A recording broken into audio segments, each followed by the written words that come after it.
તો વધુ એક મહત્વના સમાચાર અમદાવાદના બલોલનગર બ્રિજ પર હિટ એન્ડ રનની ઘટનાનો મામલો સામે આવ્યો છે। બેફામ કાર ચાલકે એક્ટિવા સવાર દંપતીને અડફેટે લીધા હતા। ગંભીર રીતે ઇજાગ્રસ્ત કિશન વચેટનું સારવાર દરમિયાન મોત નીપજ્યું હતું। અકસ્માત બાદ કાર ચાલક પણ ફરાર થઈ ગયો હતો। પ્રદેશ 24 ગુજરાતી ન્યૂઝની ટીમે સીસીટીવી પણ શોધ્યા છે। તો બલોલનગર બ્રિજ પર હિટ એન્ડ રનની આ ઘટનાનો મામલો સામે આવ્યો છે, જેમાં પતિને અડફેટે લઈને કાર ચાલક પણ ફરાર થઈ ગયો હતો। પ્રદેશ 24 ગુજરાતી ન્યૂઝની ટીમે સીસીટીવી પણ શોધ્યા છે। તો પ્રદેશ 24 ગુજરાતી પર એક્સક્લુસિવ દ્રશ્યો આપ જોઈ શકી રહ્યા છો। હિટ એન્ડ રનની ઘટનાનો આ બનાવ જે અમદાવાદમાં થયો, બલોલનગર બ્રિજ પર હિટ એન્ડ રનની ઘટનાનો મામલો છે।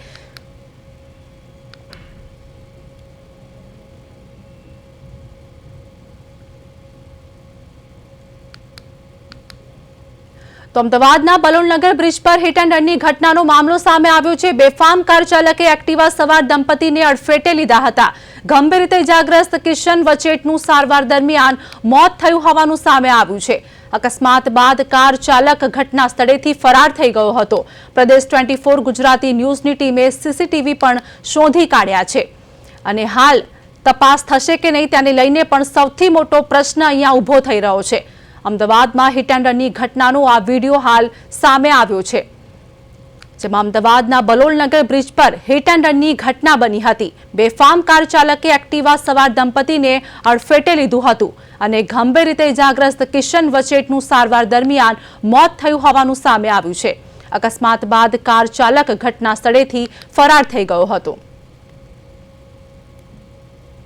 આજ મુદ્દે અમારી સાથે સ્મિત ઉપાધ્યાય લાઈવ જોડે ગયા છે। સ્મિત, અમદાવાદમાં હિટ એન્ડ રનની ઘટનાનો બનાવ અને જે કાર ચાલક છે તે પણ એક્સિડન્ટ કરીને ફરાર થઈ ગયો હતો અને જે યુવક હતો, જે એક્ટિવા ચાલક હતો, તેનું મૃત્યુ થયું હોવાનું સામે આવ્યું છે।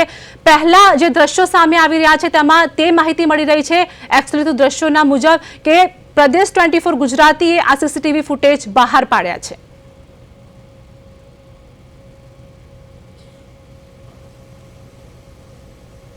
જી આ 30 તારીખની મધ્યરાત્રિએ જે બનાવ બન્યો હતો, જે હિટ એન્ડ રનની ઘટના બની હતી અને બલોલનગર બ્રિજ ઉપર એક દંપતી જે હતા તે જઈ રહ્યા હતા અને એક્ટિવા ઉપર જે જઈ રહ્યા હતા ત્યારે પાછળથી એક સ્વિફ્ટ સિલ્વર કલરની જે કાર આવે છે તે કાર જે આઉટ ઓફ કંટ્રોલ થઈને જે એક્ટિવા ચાલક જે દંપતી હોય છે તેમને અડફેટે લે છે અને ત્યારબાદ જે કિશનભાઈ હોય છે, કિશનભાઈ સુનિલભાઈ વચેટ જે હોય છે તે બ્રિજ નીચે પટકાય છે અને ત્યારબાદ તેમને અસારવા સિવિલ ખાતે સારવાર અર્થે ખસેડવામાં આવે છે અને તેમની જે વાઇફ છે કોમલબેન, તેમને માથાના ભાગમાં ઈજા થતા અત્યારે હાલમાં પણ કોમામાં છે તેવી પણ માહિતી મળી રહી છે। જો વાત કરીએ તો જે કાર ચાલક છે જે ઘટના સ્થળેથી જે ફરાર થયો હતો ને ત્યારબાદ પોલીસે પણ શોધખોળ શરૂ કરી હતી ને ત્યારબાદ પ્રદેશ 24 ગુજરાતીની ટીમે પણ સીસીટીવી કલેક્ટ કર્યા છે ને આ તમે એક્સક્લુઝિવ સીસીટીવી જે આપણે દર્શકોને બતાવી રહ્યા છે ને અત્યારે જે રીતના જે કાર છે તે રફતારથી જે જઈ રહી છે ને ત્યારબાદ વાત કરીએ તો ન્યૂ રાણીપ જે તળાવ છે તે સાઈડ કાર જઈ રહી છે તેવા પણ સીસીટીવી સામે આવી રહ્યા છે અને વાત કરીએ તો જે રીતના બે જે દંપતી હતા, જે દંપતી ચાલક હતું તેને પણ અત્યારે જે કિશનભાઈ સુનિલભાઈ વચ્ચેનું જે મૃત્યુ થયું છે અને તેમને બ્રેન હેમરેજ થયું હતું ને તેમના વાઇફ પણ અત્યારે હાલ કોમામાં છે। જી બિલકુલ સ્મિત, પરંતુ ઘટના અંગે વાત કરી કે કાર ચાલક જે અકસ્માત સ્થળેથી અકસ્માત કરીને ફરાર થઈ ગયો છે, પ્રશ્ન એ છે કે તંત્ર દ્વારા હાલ શું કાર્યવાહી કરવામાં આવી રહી છે?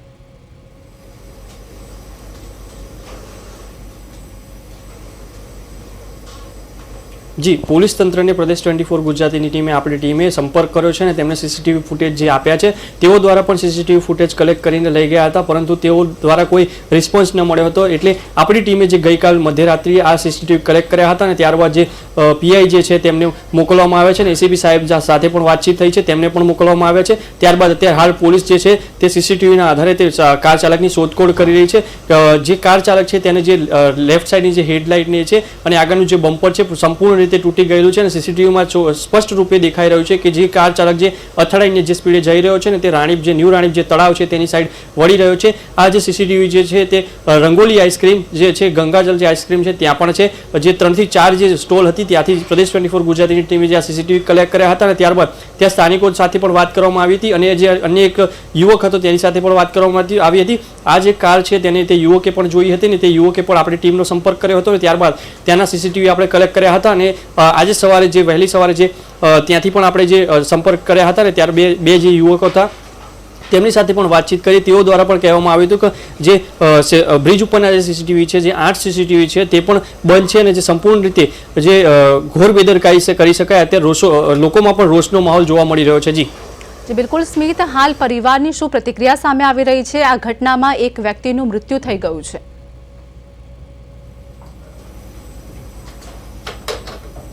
જી, પરિવારજનોની અત્યારે હાલ વાત કરીએ તો જે રોહિતભાઈ છે, તે જે રોહિતભાઈ વચેટ છે, તેમને ફોન પર ફોન આવી રહ્યા છે. કોઈ જય કરીને જે વ્યક્તિ છે તે તેમને કેસ પરત ખેંચવાની માટેની જે પ્રેશર આપી રહ્યો છે અને પોલીસ દ્વારા પણ અત્યારે હાલ કામગીરી સીસીટીવીના આધારે શોધખોળ શરૂ કરી દેવામાં આવી છે. જી આભાર સ્મિત, અમારી સાથે જોડાવા બદલ અને સમગ્ર માહિતી આપવા બદલ. તો અમદાવાદની ઘટના વિશે વાત કરીએ. હિટ એન્ડ રનની આ ઘટના, જેમાં એક્ટિવા ચાલકનું સારવાર દરમિયાન મૃત્યુ થયું હોવાનું સામે આવ્યું છે અને કાર ચાલક ઘટના સ્થળેથી અકસ્માત કરીને ફરાર થઈ ગયો હતો. તંત્ર દ્વારા હાલ તપાસ કરવામાં આવી રહી છે.